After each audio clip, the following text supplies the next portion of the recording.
Today, we're diving into the life of a man who may be the greatest survivor in Japanese history, Tokugawa Ieyasu.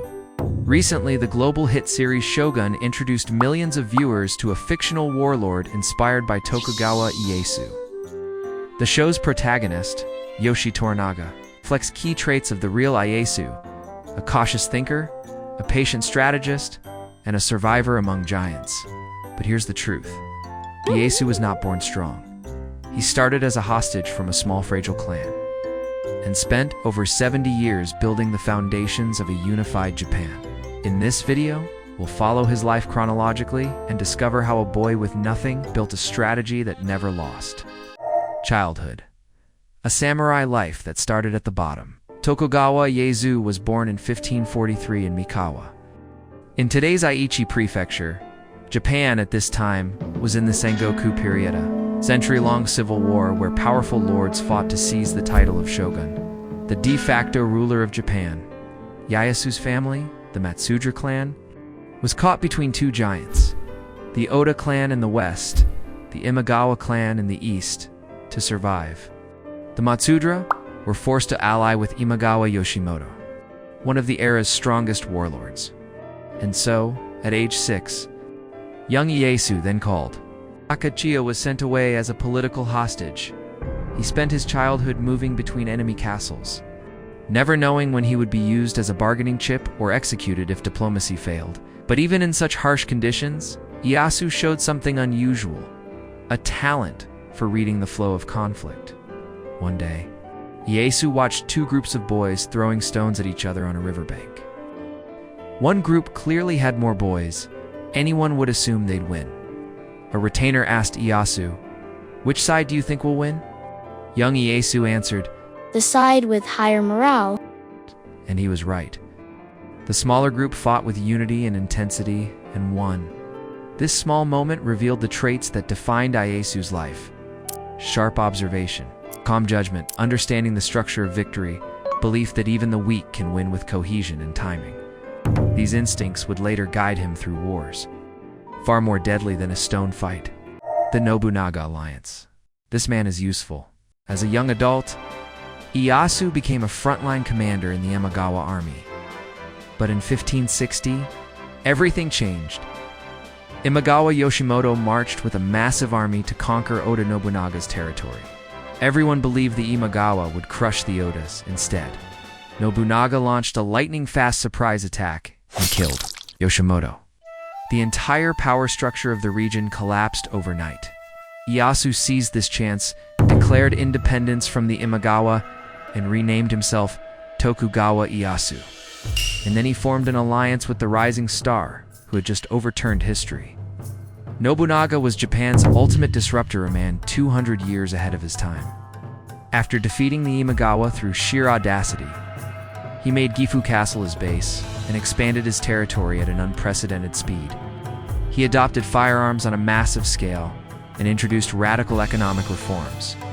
He even destroyed Mount Hiei, the most powerful religious authority of the time. He was fast, ruthless, and brilliantly logical. Ieyasu ruled a small domain, but he had three qualities Nobunaga valued deeply. He didn't betray allies. He could stabilize the region. He never hindered Nobunaga's expansion. To Nobunaga, Ieyasu was a reliable partner who won't get in my way. And for Ieyasu, Nobunaga was the perfect mentor, a master of speed, a master of decisive action, master of political control. Standing beside Nobunaga, Ieyasu learned how a true leader thinks and acts. Chapter 3. The defeat at Mikitagara, the birth of a strategist. Then came the event that would define Ieyasu's life. His opponent was the Tiger of Kai, Takeda Shingen. Shingen began marching west, aiming to defeat Oda Nobunaga. And directly along his route lay Ieyasu's lands, Mikawa and Tatami. For Ieyasu, the situation was dire. He was allied with Nobunaga, and the man trying to destroy Nobunaga was now right in front of him. In other words, running away was not an easy option. Shingen captured castle after castle, and the Tokugawa forces were slowly pushed back. Normally, Ieyasu was a defensive commander. He preferred patience and buying time. This time, his pride took over. If I retreat now, I will lose my honor as a warrior. And so, at Mikitagara, Ieyasu chose open battle. The result was disastrous. The Tokugawa army collapsed. Soldiers fled in panic. Ieyasu himself barely escaped with his life. There is even a famous story that, overwhelmed by fear, he lost control of his body during the retreat. But this is where Ieyasu truly reveals his greatness. After returning from the defeat, he ordered an artist to paint his own exhausted, terrified face. This painting is known as the Portrait of the Battle of Mikataga. so that I never forget this shame. From this defeat, Ieyasu reached a clear conclusion. He could never defeat Takeda Shingen in a direct contest of bravery. He should only fight battles he could win. And enemies who were too powerful should be defeated by time itself. In fact, Shingen died soon after, and the Takeda clan gradually weakened. This experience taught Ieyasu a single truth. There is no need to win today. It is enough to be standing at the end. Here, Ieyasu transformed from a battlefield commander into a long-term strategist, surviving under Hideyoshi and quietly building his own future. More than a decade passed after the crushing defeat at Mikatagara. Oda Nobunaga continued his rapid expansion across Japan. But in 1582, everything changed. Tanaji Nobunaga was betrayed and killed by his own retainer, Akechi Mitsuhide. After this shocking event, one man rose to the center of power almost overnight. That man was Toyotomi Hideyoshi, another former retainer of Nobunaga. Hideyoshi rushed back from western Japan at lightning speed, defeated Akechi Mitsuhide at the Battle of Yamazaki, and seized control of the central provinces. He brought the internal struggles of the Oda clan to an end, and, in a remarkably short time, became the de facto ruler of Japan.